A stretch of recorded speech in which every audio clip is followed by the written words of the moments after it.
I'm sure that many of you who read the newspaper or watch television or have been scrolling through your Facebook feed this week, many of you have seen news that came from events surrounding Muslim Capital Day in Austin this week.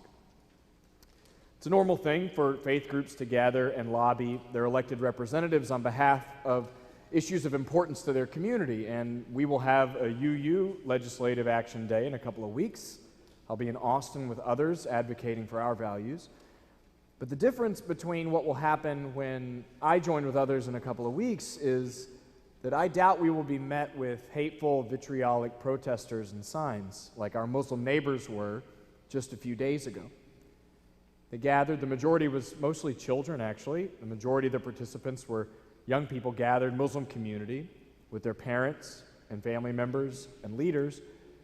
And when they got to the steps of the Capitol, they were met by protesters with hateful signs. One woman coming up and stealing the microphone away from the person welcoming people in to claim her allegiance to the one true God and claim that Islam would never have control of Texas or the United States, as if that was the goal of our Muslim neighbors lobbying legislators. If that wasn't enough, one elected official you've likely heard about, many of you, instructed her staff not to meet with any Muslim Texan unless they first pledged allegiance to the United States out loud and denounced all forms of Muslim terrorism, Islamic terrorism. An elected representative in the United States just instructed her staff to not meet with a member of our citizenry because of their religion unless they jump over extra hurdles. The topic of today's sermon is radical inclusion.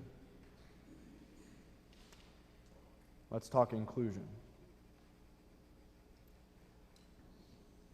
What I liked about Suzanne Fast's letter, the one that Reverend Cantor and I were discussing in the children's moment, is that she pretty clearly conveys the message, and I would suggest you read it when it's online. She suggests that the work of inclusion is not somebody else's work to be done. When she talks about the comments that she's hearing within her church community, she's not talking about them. She's talking about us.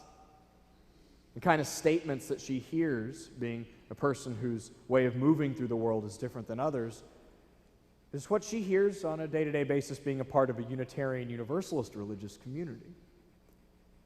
And she says something striking at the end, which is that she knows she's really being included in a church community when she is actually called to account for her own exclusion of others.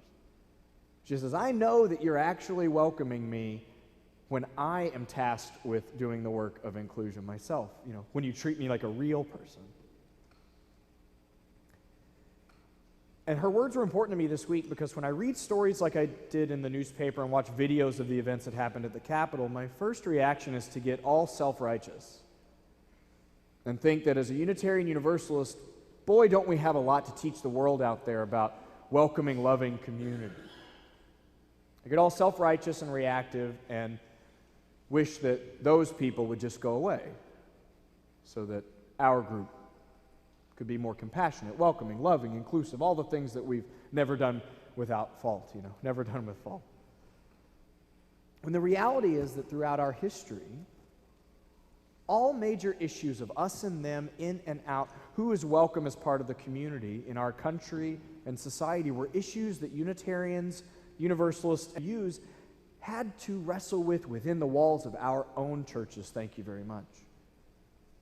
We never came to the table on issues of slavery, freed black Americans, women's ordination, women's suffrage, civil rights, LGBT issues, or others, all unanimously in agreement, a generation ahead of time on the right side of history. If you've come to the church where you're so glad to be with your people who got everything right and will get everything right, you are going to be sorely disappointed. These issues of us and them inclusion, who's welcome, who constitutes our body, were met with heartfelt and often heartbreaking debate, frustration, infighting, and many people have left the church over issues like this and will again. It's easy for someone like me who's come to our faith tradition within the recent generation to think that we're not going to have one of those issues come up again. The reality is we're likely just in between one of those big fights, in between one of those big issues, or we're just plain missing one that we should be paying attention to right now. The sole work of deciding who constitutes we, A, is never over, and B, is nobody else's work than mine. One story from our own church tradition, our own church history here in Dallas, this church that stands out as particularly powerful to me, comes from the late 1980s during the height of the AIDS crisis.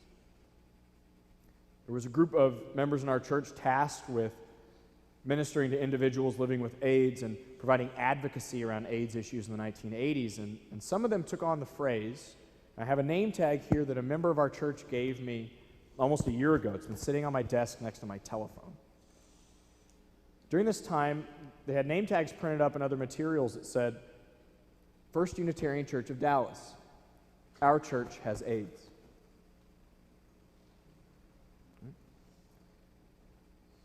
Now, people who were around at the time have told me this is far more complicated and difficult than you can ever imagine, Aaron.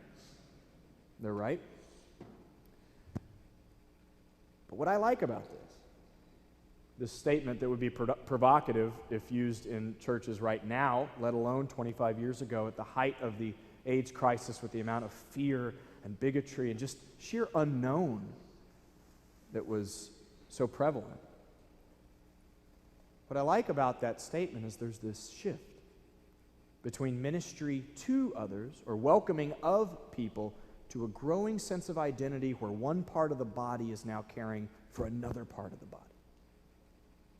It didn't say we have a welcoming program for people living with AIDS, or we have an outreach ministry for people living with AIDS. It said our church has AIDS. You see the shift? Not we welcome you if you'd like to come. We have programs for you, but we are. That's the kind of teaching I grew up with in the Jesus tradition that I called home as a young person. That was the kind of Jesus I thought I was learning about in the world. The New Testament, the Christian scriptures, have story after story of the person Jesus, the teacher, interacting with people who were ritually unclean and untouchable in his own day and age.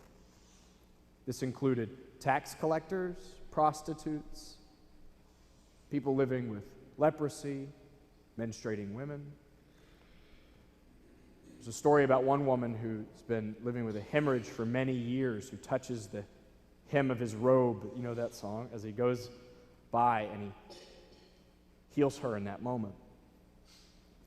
So the interesting thing to me about the Jesus of that tradition is that in the law of his day, by being in physical contact with them, he now became ritually unclean and untouchable as well. This is something I think we can't overlook with the values of our Christian neighbors. The God that they lift up in worship Sunday after Sunday became untouchable through contact and community with those that were untouchable. He didn't have an outreach ministry for the poor and suffering. In that context, he was poor and suffered. There's this beauty, I think, in that traditional Christian understanding that when God in communication with human beings, that saving thing, that saving act, it wasn't that God welcomed people or had an outreach ministry to humans. In the traditional Christian context, God becomes human. The we of who God is becomes big enough to include humanity as well, so that God's self would say, we are human. There's a difference between an outreach ministry to people or saying we welcome people to growing in a sense of identity and we that turns one part of the body into a healing for another part of the body. Our church has AIDS. I think we do that work in churches, this inclusion work. Because most religion, most good religion, asks us to admit that if we knew who we really were, we would be bigger than we thought we were. That the real self that we cling on to as me is tiny in comparison to what we actually are. The Hindus talking about the self as a wave springing up in the ocean for just a minute and then dissipating back into the entirety of existence. Or physics teaching us now that there's likely no space in between you and me, that it might literally be impossible to understand any one thing in the universe on its own. For me, the work of inclusion, if we're going to go around saying the kind of words that the reading said this morning, and I use that reading because I love it when the Catholics have something to teach us, because we do need to grow. And a lot of those things on the list, I think some of us might have trouble with. Not saying, but meaning. You can tell the nervous laughter when some of those things are read. It's very interesting. I think that inclusion work, which is not about just getting mad at people at the Capitol or telling the people of some city that we live in that they ought to get more welcoming. For me, the work is grounded in asking this spiritual question. How much of the human condition will I allow to have a home in me? How much of what it means to be a human creature will I allow to have a home in me? When I rail against the bigotry and hatred, the anger, impatience, intolerance of others, I think often there is real bigotry and intolerance there, but often I'm railing against them because I'm having trouble admitting that as a human being, I have the same human capacity for those things as anyone else. Start to want to shun those parts of me away until all the human's gone. I want us to show up to the work of inclusion as a church community, having done the grounded work of asking ourselves, how much of what it means to be human has a home in me?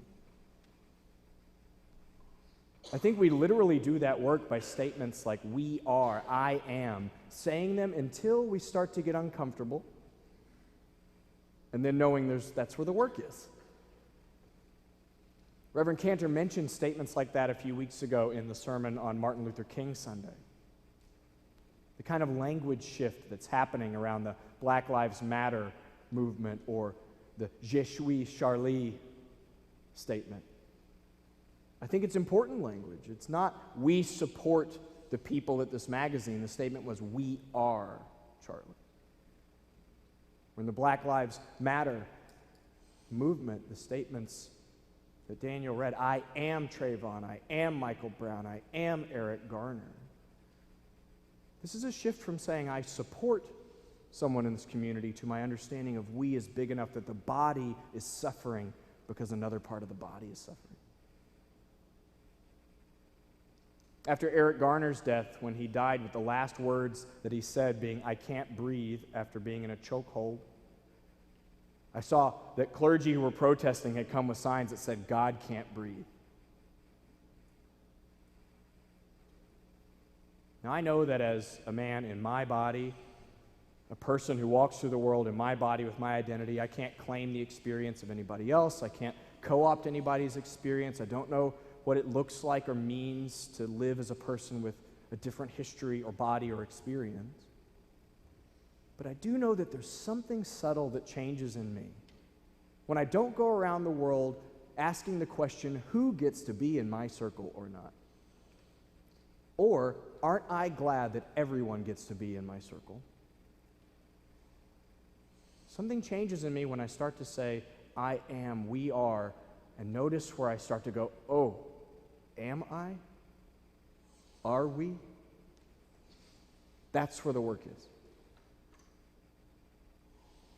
Now, there's grace in that too. The work of inclusion, the inner work of inclusion, is not about producing shame in other people or walking around with a shame-filled heart ourselves. What it is coming to terms with the full reality of being a human creature. The grace that comes with looking at hate in the world and saying, yeah, that's human. I'm human. With seeing love in the world and inclusion and recognizing that's human. I'm human.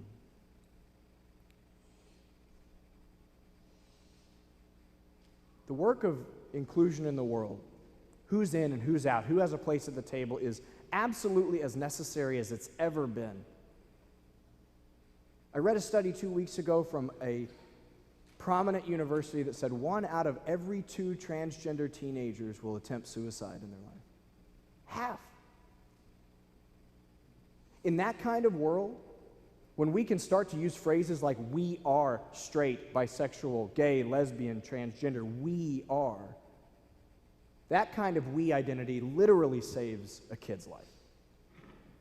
Or when cities around us are actually debating whether it should be legal to deny service to the LGBT community and businesses based on religious grounds, or when our Muslim neighbors face the kind of hate and vitriolic statements that they have, to think that we don't have work to do, that there's not still value in this work of inclusion, is to miss something. But I hope that we show up to the world and to the work not self-righteous, not believing that somehow we are critiquing something that we will never wrestle with again. But that when we show up saying we are, I am, holding our signs and welcoming as many people as possible into our community, we've done it in a grounded way, where we show up having done the hard inner spiritual work of asking ourselves, how much of the human condition will I allow to have a home in me? So that day by day and week by week, the we that we encounter is real, robust, and builds beloved community from a centered, heartfelt identity as a human being. We do have a lot of work to do. May it be so. Amen.